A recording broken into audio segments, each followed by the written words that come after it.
Ladies and gentlemen, hello! It's another episode of Dave and Ped's AGcellent Adventure.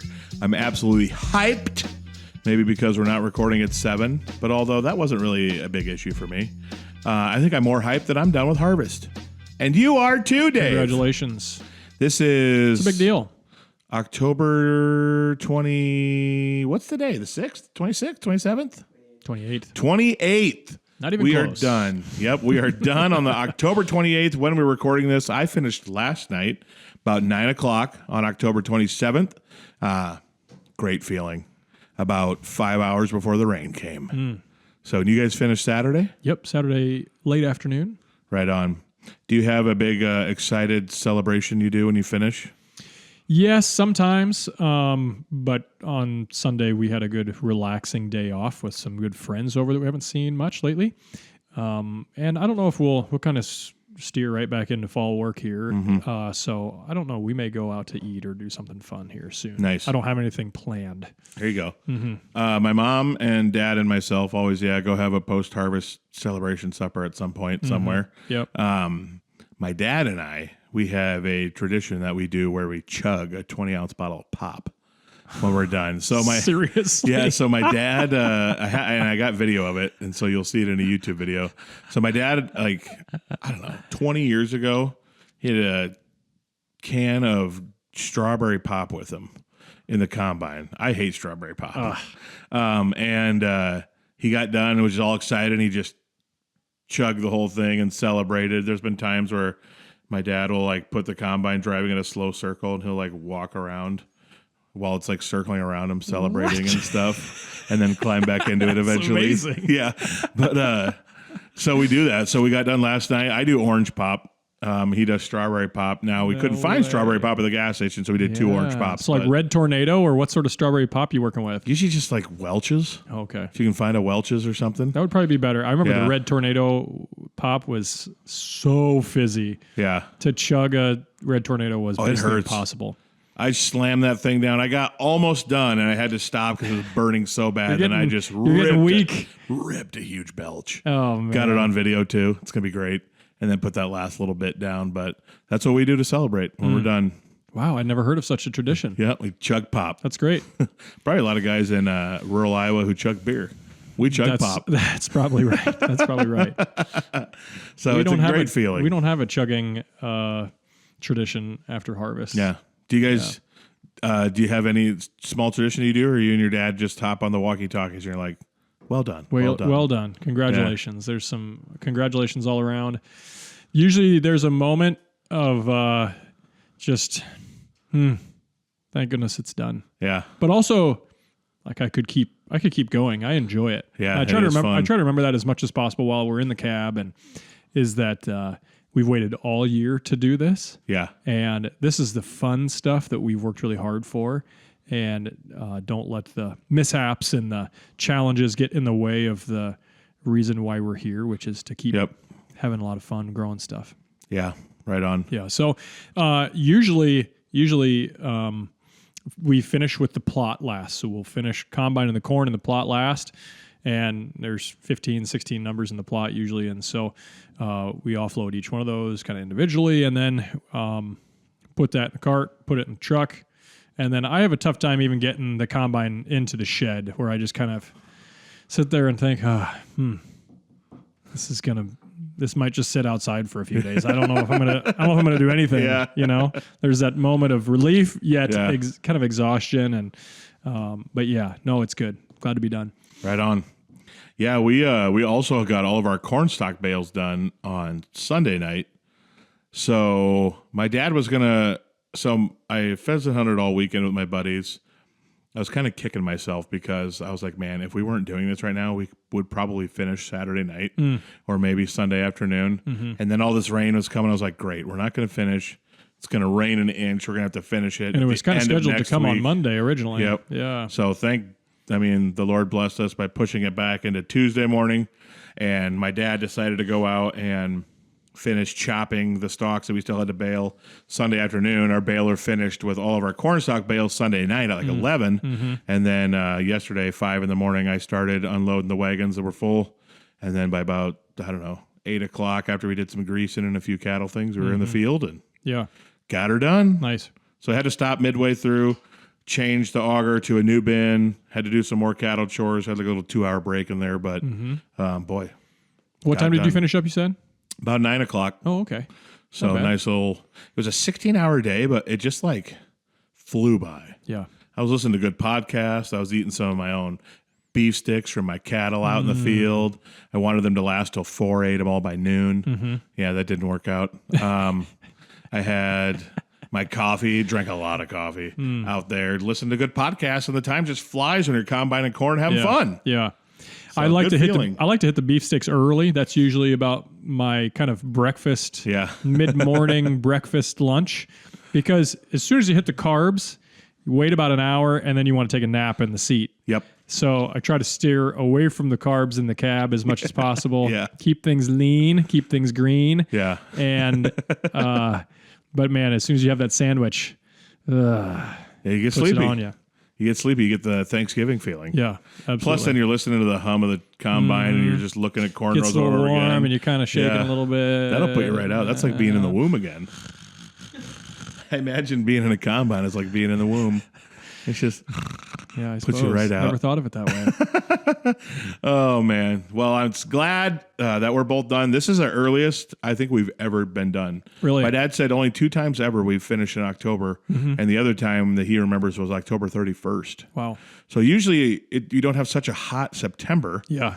So it doesn't dry out as fast. Baked it dry. And we still started after everyone else. We're statistically a week or 2 behind most people, because of calves or manure stuff we're doing and everything in the spring. So usually when people are planting, we're hauling manure, maybe planting hay fields if we have to plant a new hay field. Yeah. And so we're usually behind people, but Yeah. it just went smooth, and I don't know, man, we got done fast this year. Yeah. It was nice. I will say, last Tuesday, we're in here, and I'm talking about how it's smooth sailing, no breakdowns. 5 hours later, breakdown, we're done for the day. You can't be talking like that, man. You can't be talking like that. I should have never said anything. Can't be talking like that. It was annoying too, because it was something my dad and I just could not. We knew we could fix it probably, but we couldn't get to it, and we were struggling. We just said, have John Deere come out. Guy fixed it in 15 minutes. He's like climbing through all these little areas that I was 100% sure Jaws of Life would have had to get me out of if I tried. And he just like bing, bang, boom. I was like, nice. I'm sure you'll charge me $1,000 for that, but I'm glad it's done. Still a lot cheaper than buying a new combine. This is true. So, well, that's our little harvest update. Now we get to do, I have to haul all those bales. We got 604 cornstalk bales. So we got to haul those. Got to wean cattle here in about a week. Got to haul some manure. Hopefully by Saturday and Friday and Saturday it's dry enough where we can haul some manure. Yeah. So the work it's still going to be very busy for the next few weeks. Yeah, that's good. But then what do you guys do? You doing hydrous? Yeah, so we'll start putting on fall anhydrous. We'll have our P and K spread and phosphorus and potassium, and we usually run 100 pounds of ammonium sulfate dry spread out there. So that's kind of our fertilizer plan for the next year. So we'll get that out there here before the ground is frozen. And then in the meantime, we're also putting the seed list together for guys buying seed for the next year. So we're kind of doing all that at the same time and catching up with guys, because a lot of seed dealers aren't farmers, you know? Yeah. And so they can kind of pester guys all fall along about what they want to do. For us, we like to see what we're selling. And so we try to plant a couple of our trusty hybrids that we like year over year over year. Yeah. And then also sprinkle in some of the new ones that we like and see what they do. And so that gives us kind of a good taste of what we're going to then turn around and tell guys what we saw was really successful. So that's kind of how we like to do fall, and that'll run, the seed stuff will kind of run us through the end of the year for the most part. But that's going to takes a lot of computer time and, you know, that sort of stuff too. So we'll be busy.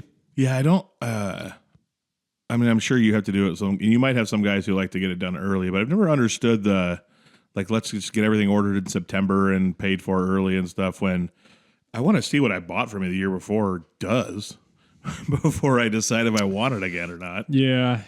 There's, we're just not in that big of a rush. We we enjoy the customers that we serve, and we pick up a few every year. But at the same time, I'm not clamoring to get the guys order before they're done combining.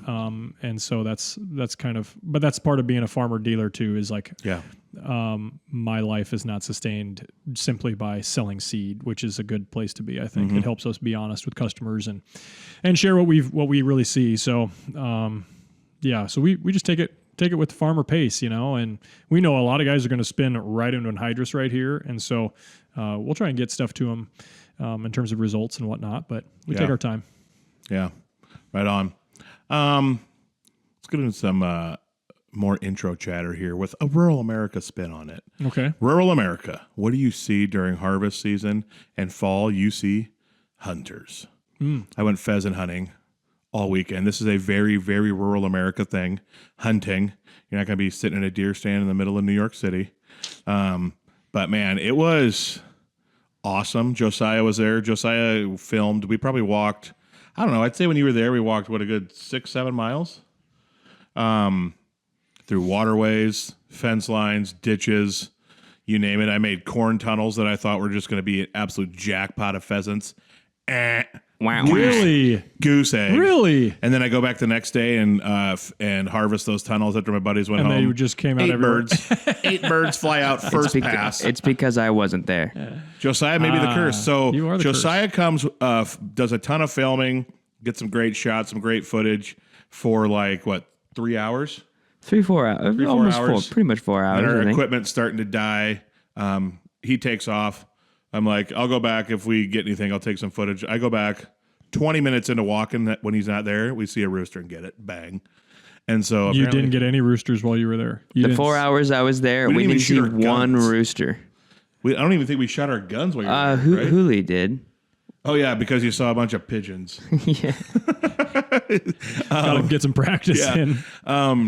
Right, the first place we went and walked just north of us, one of my buddies, they have this beautiful waterway they don't cut that goes to their property, and he lets us walk it every year. We take 5 steps into this waterway, and 9 hens fly out, and then far away, 2 roosters fly out of the ditch and fly into the corn and probably go into the waterway a little further down. I'm like, oh, baby, this is a great sign. We walk the whole waterway. We see 1 bird the entire time, and it's a hen. Just couldn't believe it. That's really surprising. I heard secondhand that pheasant counts were up somewhere in the neighborhood of 40% this year. That's what I heard, too. And every time I got to the end of rows in a field, we'd kick out 5 to 10 birds. Mostly hens, but definitely a few roosters, too. Yeah. And so that's surprising. And lots of hens is supposed to be a sign of a very healthy population. Yeah. So they're out there. They're just very good at hiding. The ones we shot were big, very mature roosters. Yeah. And so maybe they're like deer, where they get older, they're good at hiding. And I don't know, but the roosters that we chased out, man, they were huge. Yeah. They looked big. So just open the door of your cab, throw it open, pull out your shotgun, and just start. I know there are people that do that. Yeah. Yeah, we wanted to. Do you need to wear orange if you're in a combine? You never know with some of these Iowa You still need a hunters. license. With some of these Still Iowa need a hunters, license, it might not be a bad thing. So If I drive an orange combine, do I need to wear an orange vest? we had a great time. Great exercise. Honestly, it's one of those things where I'm like, just being outdoors in nature, seeing God's creation, all this fun walking you're doing and stuff. Even if you're not getting birds, my legs were so sore by the end of the day, and just made me think people need to get outside, be less fat. Let's get outside and exercise. Work out, man. I bet we burned. Work out. I bet by the time the day was over, after he left, and then I went and walked probably another 4 miles with them. I don't know. It's got to be at least 2,000 or more calories walking, especially because you're working hard to walk through that thick Big, tall grass and grass. those bumpy. Josiah fell at one point with the camera. I can't wait to see the footage of that. It was 10 minutes after you said, "Oh man, we're probably gonna get some footage of Josiah tripping and then the camera going to the sky." There's a hole, twisted my ankle. Camera went to the sky. Those uncut waterways that you walk through are not for the faint of heart, man. They'll get you. It is a leg workout. They'll get you. So it was a great time. The one I didn't even shoot my gun because the four that we got when I was with them total, 2 of them flew out right to their left. They nailed it. The one I probably would have shot at, I was looking at my phone, checking the Iowa score when it flew out. This guy cannot live in the moment. outside, be in nature. When the Iowa game comes on, you got to check it. When the Iowa game comes on, you got to check. So I'm like Not looking at my true. phone. I hear Not true. Not rooster, true. bang. I like put my phone down and his dog's running to go get it. And I was like, man. oh shoot, I actually probably would have shot The at that one. score's still going to be there when the game is it'll be done. there. Yeah, I got an addiction, man. So it was an awesome time. We shot 3 roosters and a partridge. Yeah, it's partridge season also. It coincides Was it in a with, pear tree? Or was so it? you have to I be, said the same thing. you have to be careful with them though, because at first you think it's a hen. Oh, When really? you see a partridge, very similar in color, but then like your brain processes after like 2 seconds the size difference. But they're so fast. Really? And so this one, a covey of partridge flew out, and we shot at them, and then they all flew away. But then one kind of went down behind a hay bale, and the way it landed, I was like, I think that one might have gotten nicked. And so I was gonna walk all the way around this bale and try to scare it up, and then before I could get there, it flew up right in front of them, and it did not stand a chance. So it was fun. Then I took video of my buddies with the roosters, of them cleaning it and showing how you clean it and pull the feathers back and everything, and make a pheasant breast out of it. And Nice. then it was fun. It's a good time. That's cool. So, describe to me the genus of bird we're talking about here with a partridge. Uh-oh. I don't even know what. I mean, I kind of know what genus means, but not Genus might be the wrong term, not actually. fully. What species? Well, pheasants are part of the land fowl, yeah. right? Yeah, I don't know what a partridge is. I think is it probably in that? Tree fowl? Tree fowl. Have to get into a tree. Pear tree fowl? I don't know for sure. What else is in it? Turkeys? Turkeys are probably in it. Turkeys, pheasants, partridge. Grouse. I think my mom and I were talking about that. She said grouse. Yeah, there's also there's one more, but I can't remember what it is. Dove? No, not dove. I Can't don't shoot think a dove. doves. There's can, one. There's just another. not. Yeah, you don't want to tell people. Well, I think there's dove. I think maybe there's there dove is. seasons. Gosh dang, I can't remember the name of the other one because I have a buddy who went to our field and actually got one last year, and he said it was the first time he's ever shot one, but I don't remember what the name of it was. Spuds. Could be spuds. I don't know. I like to eat spuds, but the potato version. So anyway, Dave's like, we're getting distracted. Land fowl, tree So, fowl, It was corn fowl. It just reminded me, like, city folks should come do a pheasant hunt, walk around in the countryside, take in the fresh air, the beauty of it. It's a good time. We got to first teach them how to use a gun True. and safety. Yeah, this was actually my first time ever hunting, actually, like with the gun. I usually just walk with them because Really? I've never hunted my whole life because I'm always harvesting and hauling bales. I haven't been a hunter. And like hunting season always coincides with like one of my busiest times a year. And so this year they said, hey, you should get an apprentice license. And so I want to shout out the Iowa DNR. They have this license where you can buy an apprentice license and go hunting. You don't have to pass hunter safety course, which Really? maybe is a little sketchy.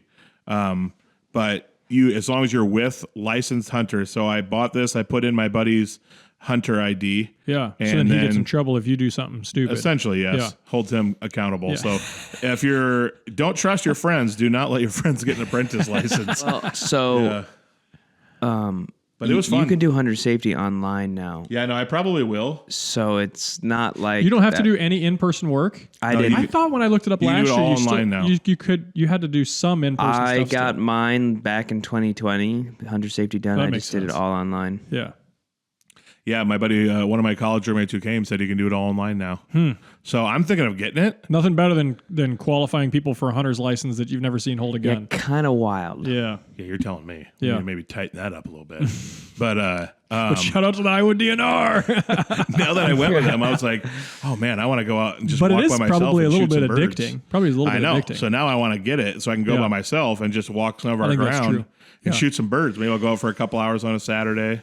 We've be never fun. we've Well, never think been about license and season and stuff.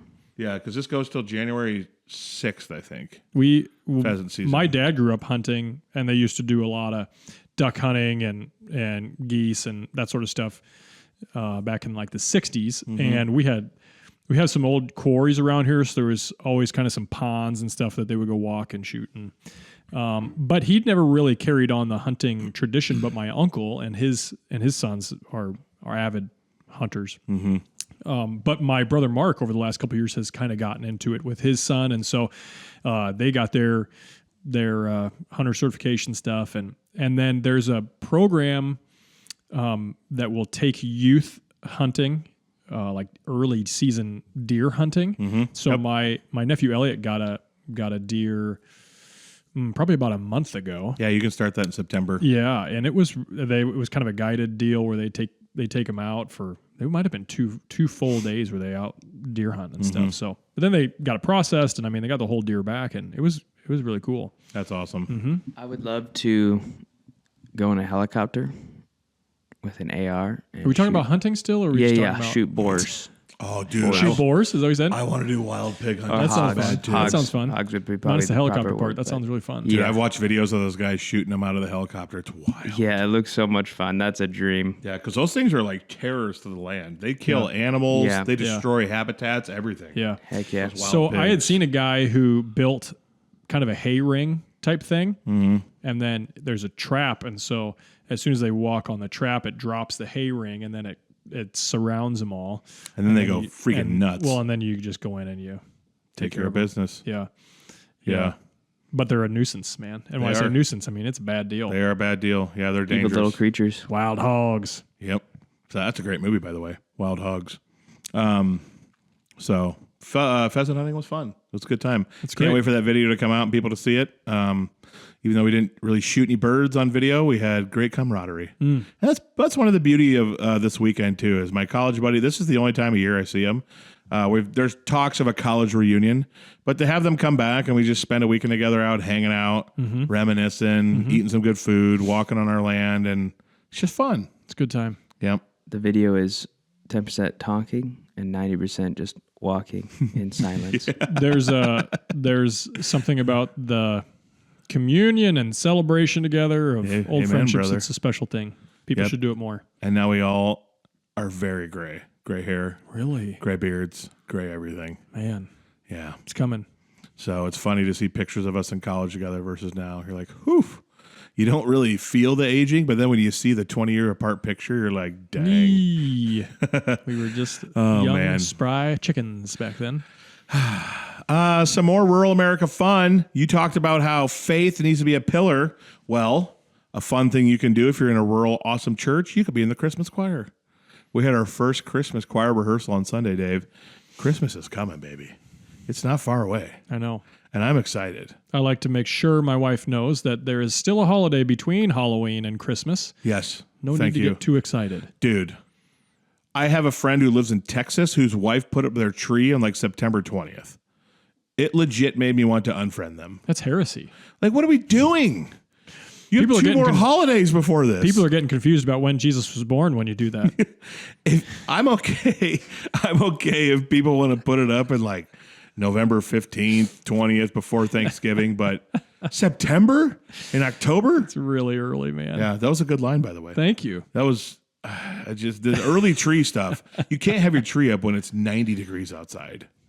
So when I was living in Ohio in Piqua, there's a house there called the Christmas house.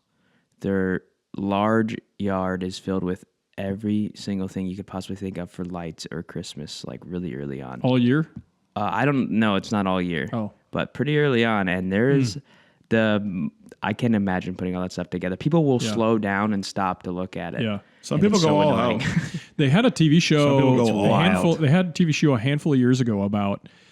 They would take these people that are really intense Christmas light people, and then they put them in a competition. And one of them was the Greeley Griswolds. So there was a family in Greeley, Colorado, where we lived. Really? That was. I mean, you pull up and you've got the radio station tuned to the music and to the lights, and it's like a full on deal. So I mean, I can't Yeah. imagine what their electric bill's like. I don't even want to know. Think your whole backyard filled Yeah. with every single Full, thing, full. like every inch. On the roof so and much on the work. sides of the house. I know. It's like Tim Taylor come to life. And then some. My cousin's husband does one of those crazy light shows with where you set it to I don't know, you computerize it all and people drive by all the time and stop and watch. He's all about Yeah. it. He loves it. Yeah. It's pretty cool looking, but ain't no way I have time for that. Kelly struggles to get me to put any lights up. Yeah. I'm kind of a Grinch when it comes to Christmas lights. I'm not gonna have any lights. Well, it's not like you don't believe in it. You're just like, what's the point? Well, that Even is for what? sure true. Maybe that is kind of grinchy. It's pretty Grinchy. Yeah, that is kind of grinchy. I put up a tree last year in my apartment. The first thing I've ever done living by myself. I was like, you know what? I mean, and I love Christmas. I'll sit and watch Lifetime movies all day. Okay. But I've never put up a tree. But then, man, having that tree up with the lights and everything else off was pretty sick. Pretty good. Set the mood, set the tone for a good night hanging out by myself watching Lifetime Christmas movies. All right. Yeah, where they're all going to end the same. Do you have a Hallmark tree Christmas? skirt? Yeah. Do you have a tree skirt? Oh, yeah, Underneath yeah. it? You have to. Red and white? Mm-hmm. Good. It's like a red and white checkered tree skirt. Got my, 15 ornaments on there that matter to me. The rest are like, garbage. Yep. So good time. Nice. Christmas is coming, boys. Gonna be here before we know it. I know. Don't forget about Thanksgiving, though. I know. I can't. Oh man, I can't wait to do Thanksgiving episodes, Christmas episodes. This is the best time of year for podcast content. All the fun things to talk about. I just love it so much. The Burr months: September, October, November, December. Greatest time of year. College football's here. Fall. College basketball's getting started. Fall Fall soup. Fall's all that Christmas. matters. You can wear the same chore clothes like 4 days in a row because you don't sweat on the farm. It's glorious. It's glorious. All right. I have a question for both of you. On the way over here, Josiah and I were listening to a song, and part of the lyrics is there, I go walking in my sleep. I'm curious, do you guys have a crazy sleepwalking story, or did you ever sleepwalk? There's a story of us going to, I believe it was Disney World. So I would have been 6. And everyone woke up and they couldn't find me Oh, man. At Disney? in the hotel at Disney or wherever we were staying. But I think I was underneath the bed and they didn't know where I was. You little creep. I think that's the story. I don't personally remember this. We need to I have was your asleep. parents verify this and then let us know. Yeah. That's like some Damien from the Omen behavior. Yeah. I know my brother woke up in the shower once. With it running? Yeah. Yeah. Yeah. Jeepers. I am a little bit of a sleep talker. Like I'll wake up. I have a recurring thing where this is funny, where I will, in whatever I'm dreaming, is that I'm trying to turn off the overhead fan. And it's happened repeatedly that I'll do this in a hotel where there's no overhead fan. We need Kelly to And get I video come of this. to, and I'm on the bed trying to turn the fan off. And there's no, and then I just get back in bed and try and you Kelly will wake wake up up and be like, "What is going on?" And then Kelly's not I try like- not to say anything. And I just get back in bed and I just Kelly's not like me where I would whip my phone out and be like, oh, this is content. I need to tell her, take a video of yeah. this. I have a recurring turn the fan off dream. Oh, how about you, Hoshue? I do not sleepwalk. You I've don't? never had a sleepwalk story. You don't remember? I it? have crazy dream stories. Yeah, he might not remember. But I do have my brother when we were in South Dakota in a cabin. Wait, were we? I don't remember. Anyways, up on Mount moral Rushmore. of the story is he was dancing around his brother's bed wanting to go pee while asleep. Maybe he like whipped it out and was about to go pee Oh, no. on the bed. He's ready to pee And on then Josh? my mom pulled out a flashlight and said, "Follow the light." And he turned over and he was following the light all the way to the bathroom. Like a cat with a laser pointer. I don't remember who it was. I just remember the gist of that story. when I was Dude. young. Humans are like cats. Yeah. Hopefully, don't mind me telling that story on this podcast. No, that's amazing. That's hilarious. I have the fan story, and then I also have I'll turn the bedside lamp on in the middle of the night. Kelly can attest to this too, that for whatever reason in my dream, I need to turn the bedside lamp on. And so I'll turn the light on in the middle of the night. In your dream, you're afraid of the dark. And I don't know what's or why I don't remember that, but it's happened, I don't know, half a dozen times. I text people in my sleep sometimes. I've sent some really weird gibberish texts to people. And I'm like, I was sleeping. I don't know. That's sleep. That's a Man. sleep problem. How How about you? You brought it up. Do you guys ever have the urge to set up a tripod and like record yourself sleeping and see what No. happens? I never have had that. that urge. I wouldn't be able to sleep. I No. think that would creep me out. Nope. It'd be wild. Like a trail cam.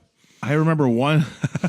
I remember one time. I think when I was younger, I woke up like going through the towels in my mom's linen closet when I was like 10, I think. But other than that, I don't ever remember one. I haven't, but I remember a wild story when I slept at my buddy's house. He's another farm kid. So I'm sleeping at his house. We're like 12 years old maybe. And I hear the door to their house close.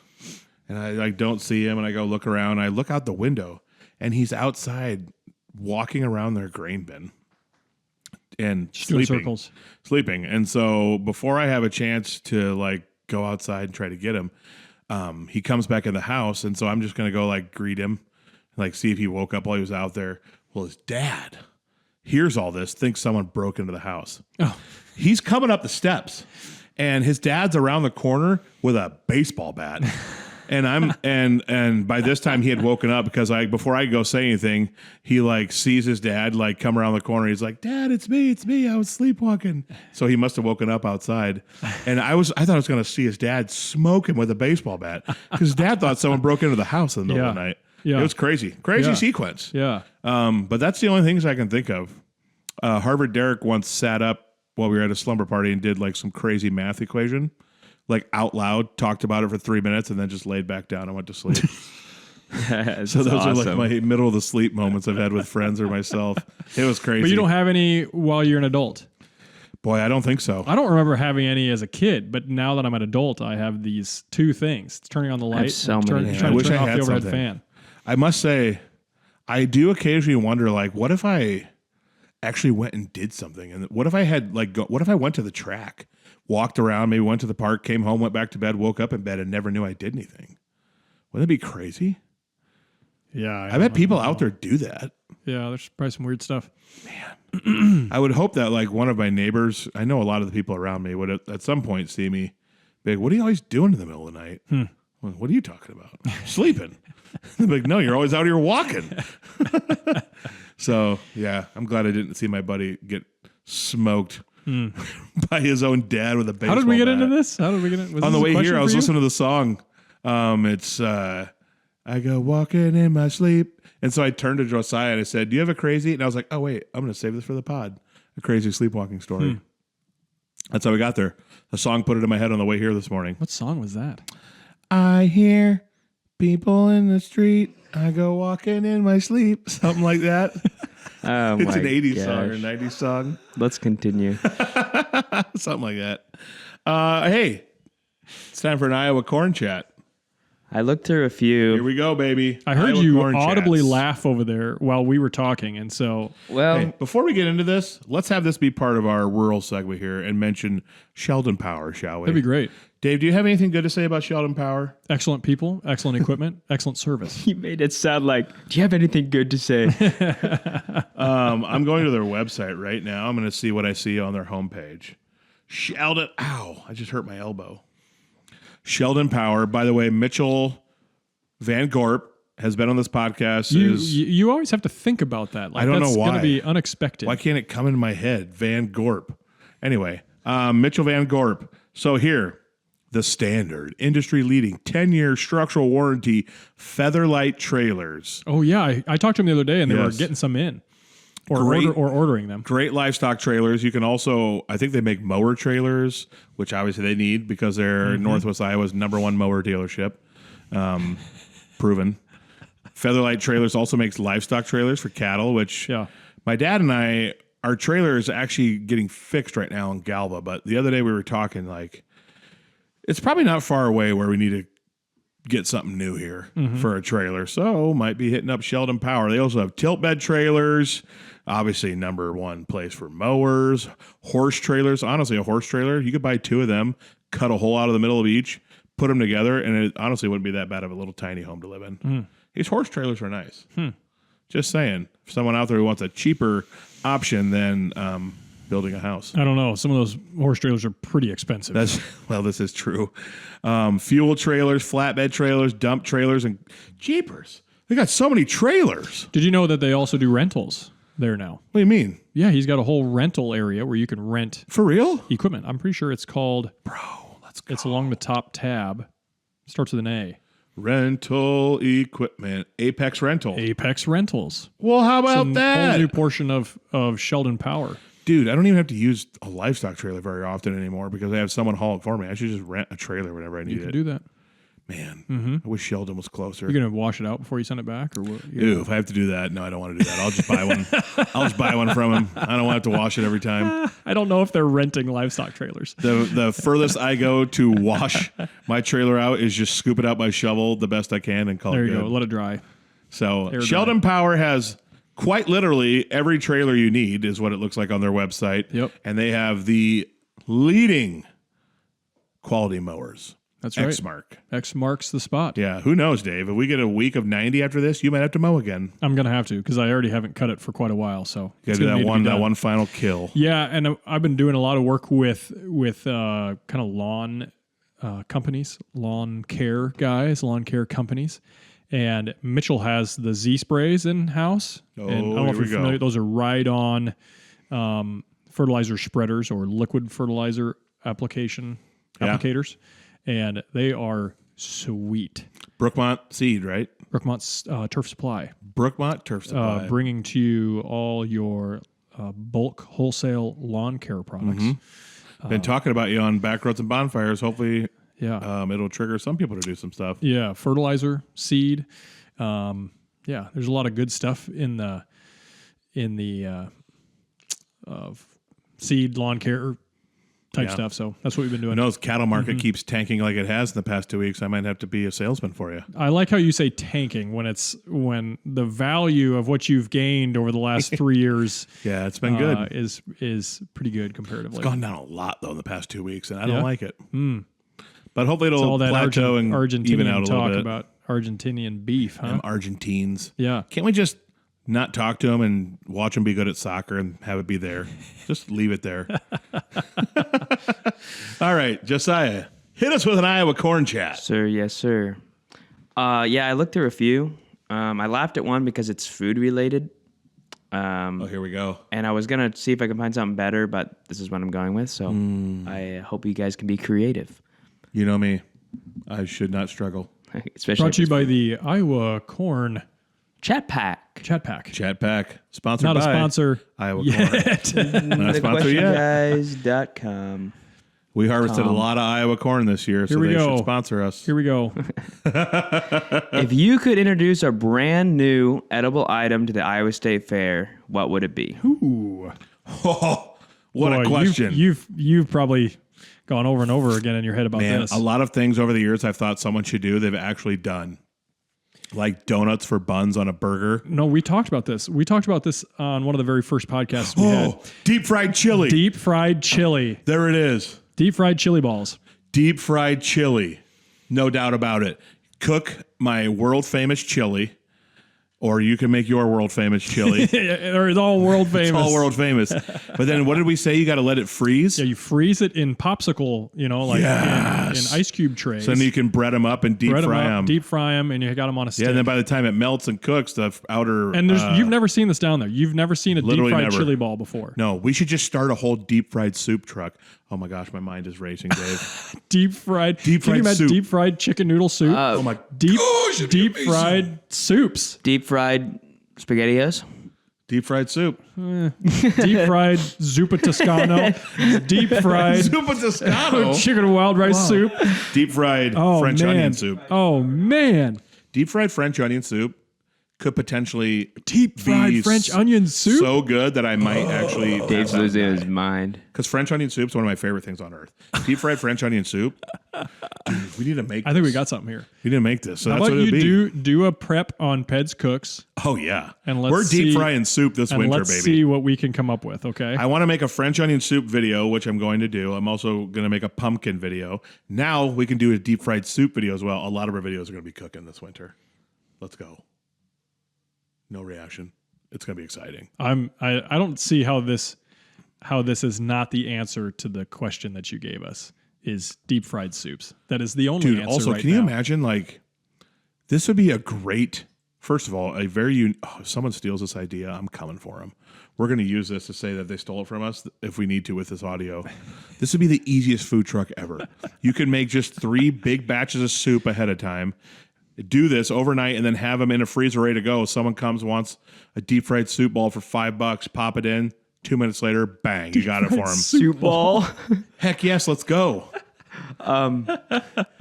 This sounds like a great idea. The only thing that I'm hanging up on here is that the Iowa State Fair is traditionally about 110 degrees, and you're going to give them chicken noodle soup, which in most people's brains But if you fry does it, not let's go go, with the baby. summer. Dude. To me, it does not bother me. No, but a lot as soon of as people. you say deep fried, people are in. What if you deep fried like tomato soup, but like make the outside like a grilled cheese and the inside is Oh tomato my soup? God, that'd be amazing. Wouldn't that be so good? Oh, this is the greatest idea yet. That's wonderful. This is the greatest idea yet. Literally. I was just thinking grilled about cheese and tomato soup in one bite. Yes. You can see how excited we're getting about it. I loved your reaction to that. I'm I was just excited. thinking about that. I'm like, man, that sounds I'm really trying to think good. how you do this. All right, so you freeze the tomato soup, Yeah. and then somehow you get breading, and then you dip the breading in cheese to cover it, and then you bread it again, right? Yep. And then you freeze the whole thing again. So then when you need it, you take it out, Boom. pull it out. Yummy. So Adam, we'll have to make a will it deep fry video or I'm something. so Just pumped. looking outside, Can we it's cold sell it and rainy. outside? Can we do it outside the state fair where people are walking in? And We should. And we don't Hit have, 'em to, up. don't have to pay a fair fee to hold Should. my stand up. Plus, there. I don't even know if you can get into the fair. The waiting list is Yeah, it's probably a insane. mile long. Yeah, it's I've heard people- Maybe we'll start at the Clay County Fair instead. That what we could do. I've heard that some people have been trying to get a spot at the state fair for like 8 years, and they're still Really? on a waiting list. But Yeah. they've never had deep fried soup No. balls. Now, if you come to them with this idea and you say, "Hey, we're also Iowa farmers," they'll make a spot for us. That's right. Well, first we got to Right make on sure the the runway. idea Corn works. chowder, a corn chowder ball Oh, using man. Iowa corn chowder. I legit want to sell half my cattle herd and start a food truck right now. has anybody done like deep fried raviolis? No, but they do. I bet they have. I bet they have. St. Louis is famous for deep fried ravioli. Oh, okay, because that just sounds good. to Yeah. me. It is good. I've had deep fried ravioli. Yeah, they're it's called something. It's not called deep fried ravioli. It's called something else, but it's like a St. Louis staple.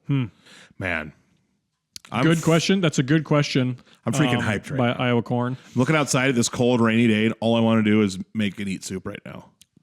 We've had chicken noodle soup, we've had chili, we've had chicken and wild rice soup all within the last week. So jealous. And so we have a little bit of chicken noodle soup in the fridge. Maybe I'll go throw them in a tray with a popsicle stick, you should do that. bread them, and then boom, I'll try it. I'll try it out. This is a life-changing idea. What if this conversation we're playing is like, or that we're talking right now, is like the opening video that we show in a montage when we're like opening like our 50th location of Deep fried soup balls. that Media's soup balls truck or something like that. That's so ridiculous. I like how we have like obesity problem in America, and we've talked about it a little bit here and there, but no, we're But going to here's the deal. deep fried Traditionally, Moderation. traditionally, when you make homemade soup, you're probably not adding all the additives True. that you need in a store-bought, shelf-stabilized food, right? Yeah. And the oil we use, we can get some healthy alternatives, less fat. Healthier oil, avocado oil maybe? Or is There that you go. super fatty? But No, avocado's oil. I love is good. avocado It's oil. As long as fatty, not- but it's a as long as healthy not fat. split with anything. Yeah, I that's love not avocado oil. Yeah, high flash point. Oh yeah. Let's do it. There's also grapeseed oil, which is pretty decent, and it's a high Flash point. high flash point oil as well. Mm-hmm. Dude, We got this. This is It's gonna be fantastic. it's gonna be a boomer. healthy soup, deep fried soup balls. I think we need to do soup some truck. trial. I kind of want to do like a trial run, like set up a few different times throughout the winter, just like at Elta or Storm Lake or Cherokee or something like that, and see how it goes. Do you know somebody Obviously, with we a have truck? to try it on ourselves first to make sure we actually know what Try we're it doing. on and it ourselves? tastes good. Yeah, we got to make it ourselves first and try it to see. Okay, this is So good. we're I think gonna people would buy we're gonna this. open the stand, and then once it goes really well, we're gonna open the Honeykiss pizza back up. Why not? and deep fry all the Food pizza. empire. Food empire awaits us. See what we can do. A food empire awaits us. I'd rather row crop and do that instead of have cows. Maybe it's like 15 cows still for cow content. Cows are so good, man. 20 Don't get cows rid for of cow the, don't get rid of the cows. content. That's the best question yet. That's going to be tough to top. Yeah, you're gonna have to do some work to find something better than that. That's what I was. I We was. could I talk was about looking. we could talk about that for a long, long time. Oh, yeah, we could. As evidenced by the last 15 minutes. All right. Let's get to some more rural Iowa, rural America stuff here in our rural segment before the auction. It's time for 16 through 20 of ANF 40. All right. You ready for this? Let her rip. Let her ANF rip. 40. ANF 40 is the Iowa Farm Bureau is doing this countdown.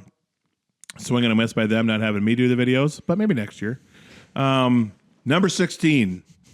Corn-based fibers are spun into carpet polymers that we use for carpet in our house. So that lush, warm, stain-resistant carpet under our feet comes from corn stuff. Stain-resistant carpet. Yeah. You ever heard of it? I've never had a Oh, stain-resistant yeah. carpet. Where I've you, only like, had you could spill Coke, juice, stuff on it, stain-resistant fibers. I've only had stain all carpet. Yep. Me too. Spilled chili all over my mom's white carpet once back in the day. Yeah. Not Was it a great night. Kevin Been there, moment? done that. Not a great night. Luckily, it was only one bowl, but boy, was it a bad moment. pot. So, carpet, think of a farmer. You know those worthless animals that we call indoor cats? Yep. Their litter is made, I added that part myself. Their litter is made from corn cobs, and which apparently, What? Really? apparently corn cobs, it's supposed to be for low dust inside the house and absorption. So, that cat waste, think a corn cob. Huh. Think a corn cob farmer. Didn't know that. How are they picking up all the corn cobs? This is the only, that's a good question. I wonder if they like have a contract with someone who has to still shell corn just so they can have the cobs. There's a corn cob picker-upper machine. Because, well, back drive in the across day, the That's field an and just extremely sucks it up. specific machine. yeah, back in the day when you used to A shell lot of corn, fields to do so. you'd shell it off the cob and the corn would go one way and the cob would end up in a huge pile. I bet there's probably still people out there that shell corn just so they can have cobs. Maybe. Huh. I can put that corn crib back to use. Dude, let's do that. And then I'll hire you to handle all the rats. I can We're handle it. starting a kitty litter I'll company rubber now. band the bottom of my ankles and go in there like the Terminator, just start taking them out one by one. This is the Yikes. only reason that I think cats are acceptable. Well, two. Wild cats to kill mice and rats on the farm and to find a use for more corn product. They'd All be right. good friends. Yeah. Next. Fireworks. Really? The 4th of July. Boom. Oh, that was amazing. Did you see that? We're having the best time ever watching a fireworks show. Cornstarch is used as a binder to hold the explosives together. For real.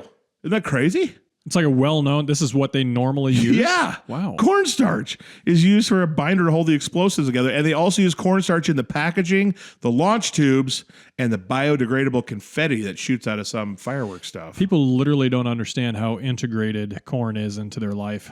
It's wild, right? Yeah, we It had a seriously is everywhere. wild. It's we had a everywhere. pretty good comment the other day on Farming with Ped. Someone said, yeah, AOC says that Whole Foods doesn't need farmers. It just always is stocked. I thought that was a funny It's comment. interesting. Whole Foods grows their own corn products. It's amazing. I wonder if they grow carpet. Probably got a factory somewhere. Just wondering how that Dude, works. every single next 4th of July, every time I watch one go off, I'm like, boom, corn, Iowa corn.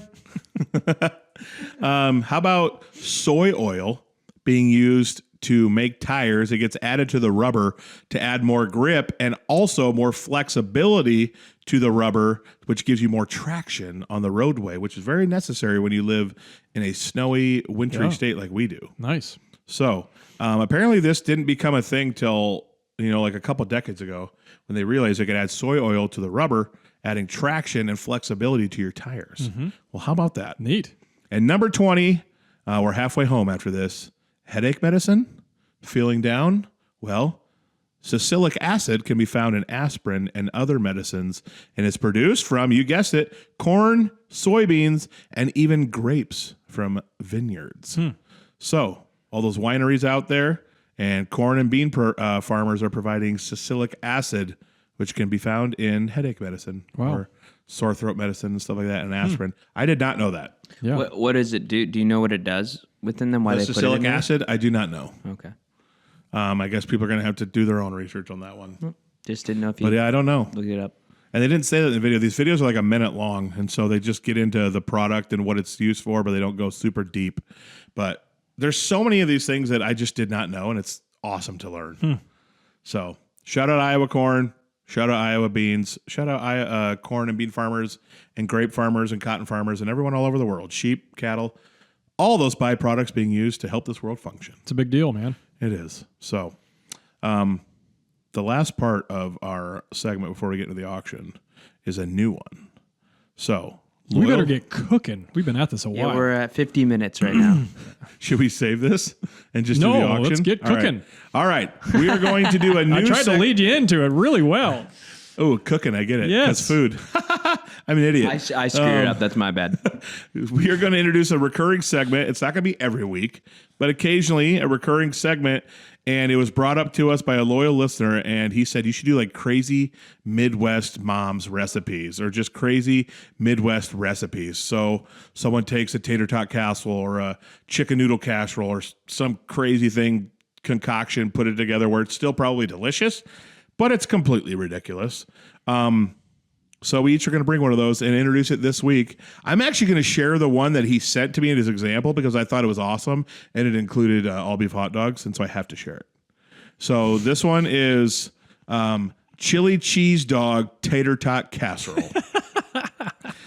Tater tot casserole is a Midwest staple. Tater tot casserole, period. Amazing. So good. Yeah. All-time meal at school. Did you guys have that growing up in school? Oh, yeah. Tater tot casserole? Yeah. Homemade. Or a hot dish, as they call it in Minnesota. Hot dish. So tater tot casserole, for those who aren't familiar, it's essentially ground beef, peas. Mm-hmm. You put onion in it? My mom didn't. She put corn sometimes. Corn, I did think. corn. Tater tots, and it's I think you do the beef mixture, then you put the tater tots on top. Yeah, you do cream of mushroom soup. Cream of mushroom soup, yeah, because that something gets like it like almost like a little gravy, and it's amazing. And this person decided, hey, let's make chili cheese dog tater tot casserole. So essentially, you do the ingredients here are wild: ground beef, onion, salt, pepper, cumin, onion powder, paprika, chili powder, minced garlic, hot dogs, yeah, baby, Rotel cheese drained, chili beans, tomato paste, Colby Jack cheese. Just sounds so unhealthy. Crispy tater tots, green onions, and mustard. Essentially, everything in that combination that is not tater tots gets mixed together in a pan to make a giant conglomerate of farts, essentially. And then you cover it with tater tots and bake it, and you just eat all of this goodness. Chili cheese dog tater tot Well, it is casserole. a casserole, so you don't have to eat all of it at once. What a perversion. If someone of the wants to original. make this, That's hardly even tater tot casserole anymore. No, I know. no. If someone wants to make this, should we include these recipe links in the episode? If you email them to me, I will give Josiah the link, and then if someone wants to make this, you can find the link in the episode description. All right, I'm excited for yours. All right. First off, I'm using Taste of Home website. Oh yeah, this one was called Cooking the Midwest. Okay, so this is Taste of Home. They got magazines and all I sorts know of them. stuff. So I'm assuming that these have been verified as something that you would want to make. Yeah. Okay. This is from a link of the 78 of the best Midwestern casseroles. Okay. And casseroles you so might as well much. just start at one and walk through all he's of them. working all 70. So we're Should I just eat gonna all start seven? now. I We're want to just eat all gonna 78 get a month. going. Here we go, one by one. See you guys in an hour. All right. I picked this one. I only had to make it to the third one down. I was looking for something that altered, like kind of what would be a staple, and they turned it into a casserole. Yeah. This is called a chili tamale pie. It's for us Midwesterners that can't make tamales, but we see our Hispanic friends make something really yummy. Oh, yeah. And we say, well, how can we mess this up? Let's put it in a casserole. How can I white folk this meal? Yeah, it's pretty wild. So I'm not going to give the whole ingredient list because that seems a little obsessive. I'm going to fast forward to the nutrition facts. Okay. I imagine this is awesome. 1 cup of this, 371 calories, 15 grams of fat, 93 milligrams of cholesterol, 496 milligrams of sodium. This is 1 cup, by the way. It's like the size of a cup. That's so bad. 32 grams of carbs, 28 grams of protein, though. Hey, Though, protein, boom, justified. boom. Boom, justified. So there you go. There Dude, you have it. I just had a thought. How much of that is saturated fat? 8 grams. I just had a thought. Snicker salad is a staple in the Midwest. What if we actually served it sometime with a meal, but we served seasoned chunks of Snicker on a bed of lettuce and said, "Here's your Snicker salad." Don't do that. People would be so mad.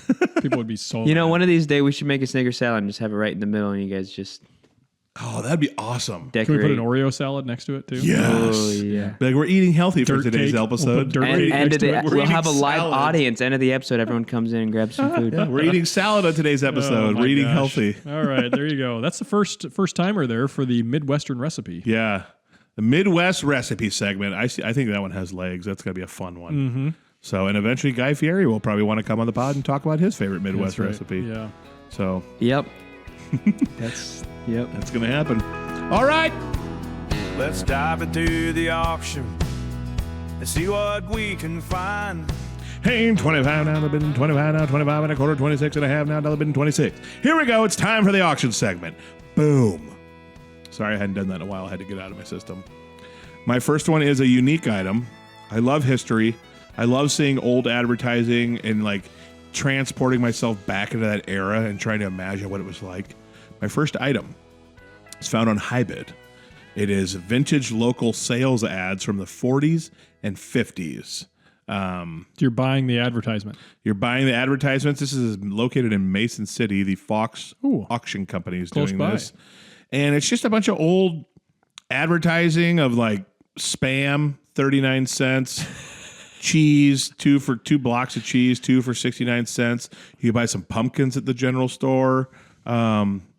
I don't know, food, drink, Where are you going to put this? Where are you gonna do with tools. It would be cool to like hang in a future studio. It probably wouldn't really go with the theme, but I just love old history stuff like this. That's why I was so obsessed with the show American Pickers, which is still on, and why it irks me to kingdom come that YouTube TV doesn't have the History Channel. it? That's the only can't thing watch about American Pickers. That's the only thing about history that's still on the History Channel, I'm pretty sure. I know, and I love seeing them pull old stuff from the 50s and 60s out. It's so cool, and I'm a big nostalgic person, so obviously this might mean more to me than some people, but it's just, I don't know. It reminds me of like being a kid in the 90s in small town Iowa when Main Street was humming, businesses everywhere, always a ton of people at all the events. Yeah. And it was probably even more than that 30 years before that in the 60s. So that's my first unique item. I just thought that was so cool, and I love that. Great. $3 is the current bid, by the way.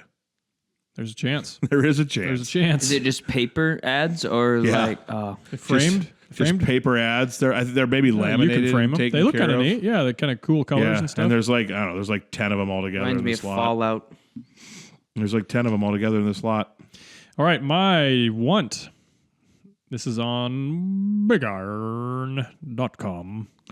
Big iron. This is 1992 Yamaha Timberwolf four-wheeler. This is a beautiful, well-kept, smaller four-wheeler. Yeah. And opens in like 22 days. So you will actually maybe hear about this again Yeah. because it's got like a month to go. This is next week. So we've got this is a beautiful two-wheel drive four-wheeler. One thing about these old Yamahas is that they just kind of keep running, and you might have to battle through it a little bit to keep them going, but they just keep running. Yeah. So we had an old three-wheeler, Yamaha three-wheeler, and would love to have that thing back. But I see this, and I'm like, this would be fun for my kids to have someday. Dude. Our four-wheeler's been on the fritz a little lately, so I've just been kind of messing around looking at four-wheelers. This one would be fun. Yeah. We've got 2 4-wheelers that are still running like a champ that are, I think they're both around 20 years old. Mm-hmm. Run great. Get the job done. That's what ours is. I think we've got it fixed now, but it was torn apart for about a month. Mm-hmm. So I may need to back off this a little bit, but either way, pretty good. Boom. There's my option. All right. What I want is a gravity wagon. Gravity wagon. We're both going to end up with farm-related items again. Gravity wagon is just the wagons you see people hauling grain with to the elevator from the field. So I found we have 3, or we have 4. 3 are great. One's old. Stuff's not coming out of it good like it used to. I'm in there with the guys in the elevator scraping it out, and hitting the sides of the wagon. It's so annoying, and they don't do a good enough job. They want to keep things moving, so I want to get it empty. I got to go do it myself. no fault of their own. It's just busy during harvest season. They want to keep people moving. So I found this Brent 644 gravity wagon. That'd be a nice one. Tyler, Minnesota. Could just haul this baby on its own with a load of 620 or so in it to town. 644 means that's a bushel capacity. Yep. those wondering. What's the difference between a regular wagon and a gravity wagon? Oh man, there's so many options. I mean, so there's there's feeder wagons, which you kick your feet out with. Gravity wagon essentially means that it's sloped on the inside, so as soon as you open the door, your grain just Okay. That makes sense. flows. I figured that's what it meant. Gravity, But yeah. people will see the picture. Essentially, you don't need any hydraulic hookups or anything for it to do its job. I guess Gravity takes its course. YouTube watchers will see the picture of it. Yes. The Brents are kind of the Cadillac of the gravity They are. wagon world. Yeah, we used to have 4 of them before we moved to semis, and they are awesome. They are awesome wagons.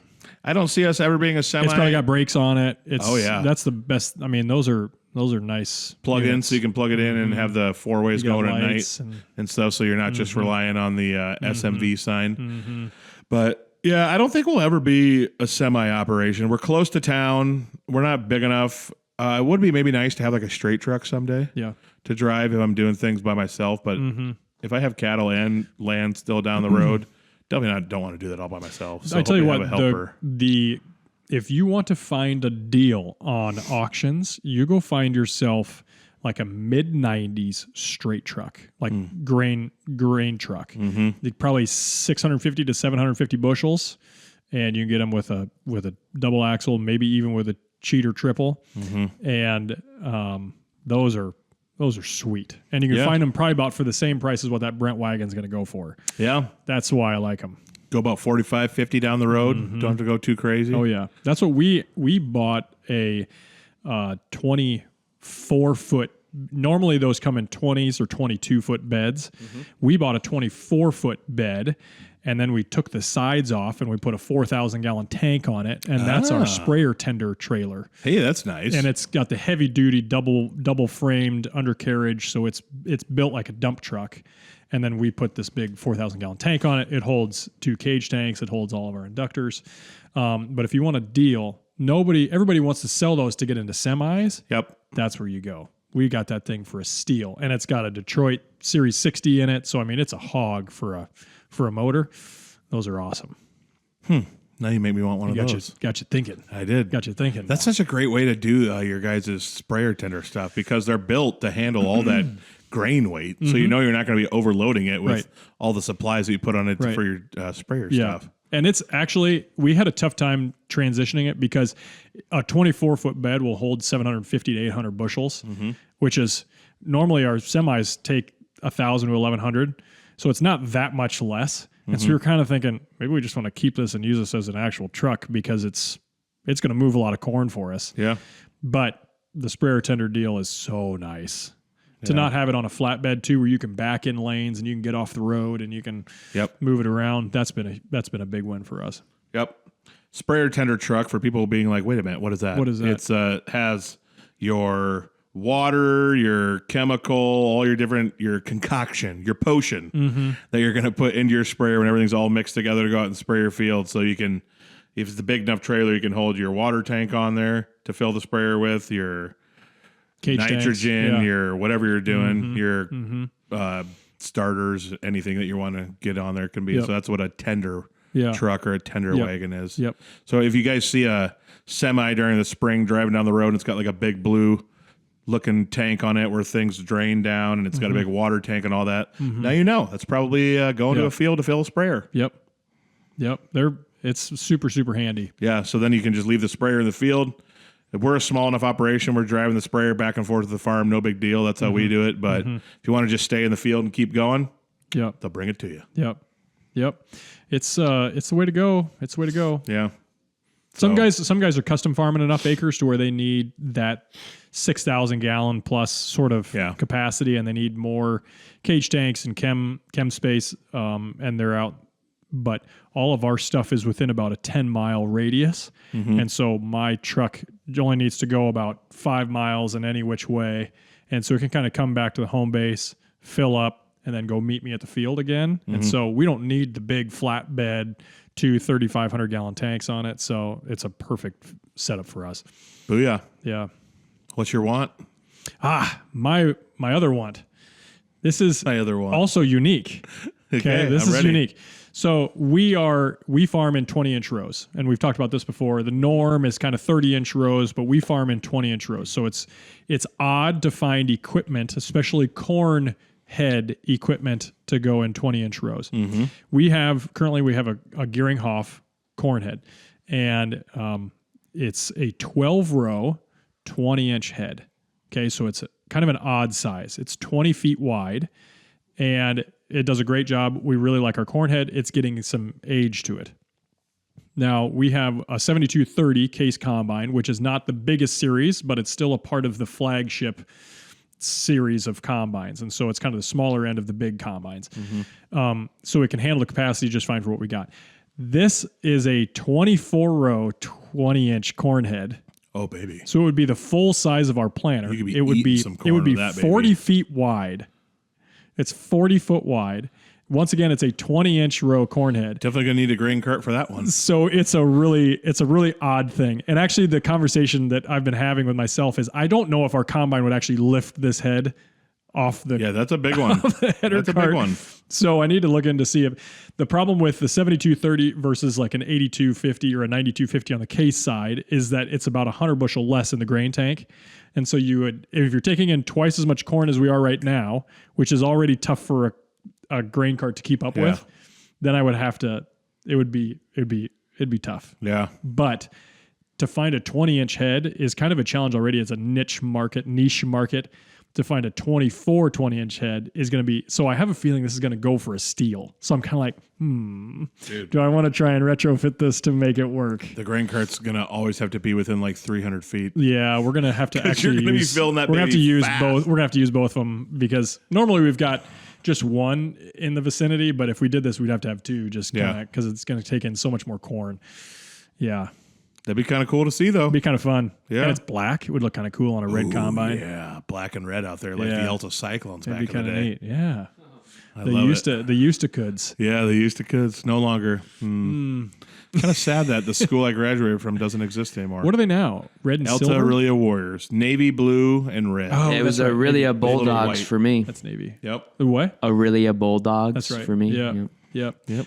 The Iowa school consolidations. Man, dude, it's crazy. They have to drive like 2 hours now for tournament games and stuff. Yeah. If we had to drive 2 hours, it meant that we made it to state and we were Yeah. going to Des Moines probably. Yeah. We never went more than like an hour. Yeah, no. So consolidation, though, man, that's wild.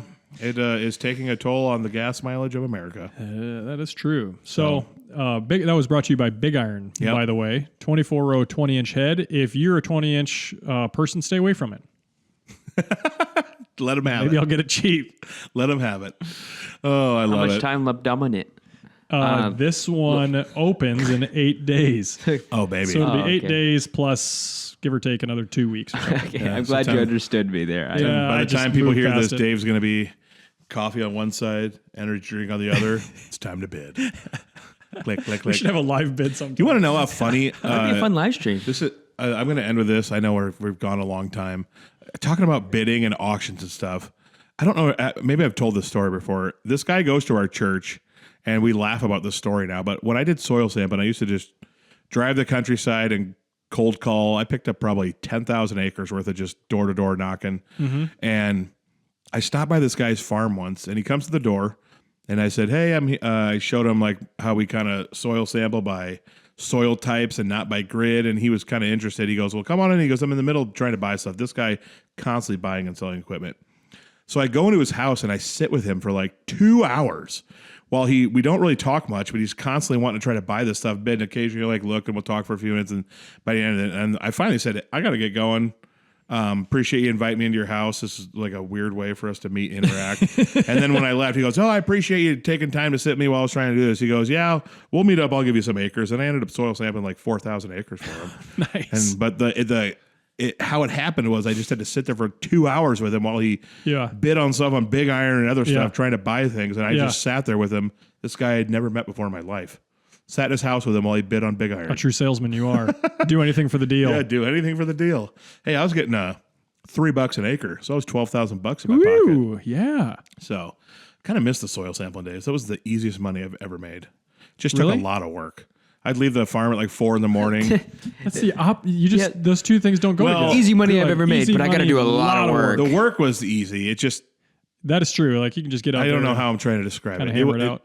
It just took effort, but it was simple. There we go. Simple It's work. maybe the simplest work. But I would get up at 4 a.m, gas up the 4-wheeler, fill up the tires, make sure they're good, and try to be in guys' fields by like 5:30 and sample in the dark for 2 hours. Because I wanted to always get back to my own farm by like 1 o'clock so I could do my own work. Yeah. So the days were long, but the money Yeah. was good.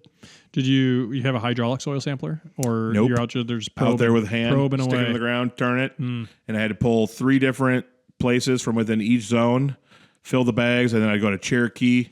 In the back of the Hy-Vee pharmacy in Cherokee, the UPS guy came. I'd always have your 5 boxes. giant 100-pound boxes full of soil. They gave the company that I did it for would ship me the labels to put on them. Midwest. Did you send them to Midwest? Yes, that's where they went. Yeah. Omaha, right? Yeah. So it was easy money. I kind of miss it. I don't miss the hours. I can get you though. some more. If you want to do some more. Hey, let's talk. That needs more jobs. All right, questions at Hut Hut Media. If we touched on or we didn't touch on something that you're curious about, hit us up there. Farm questions. Maybe there's something you want us to discuss and talk about.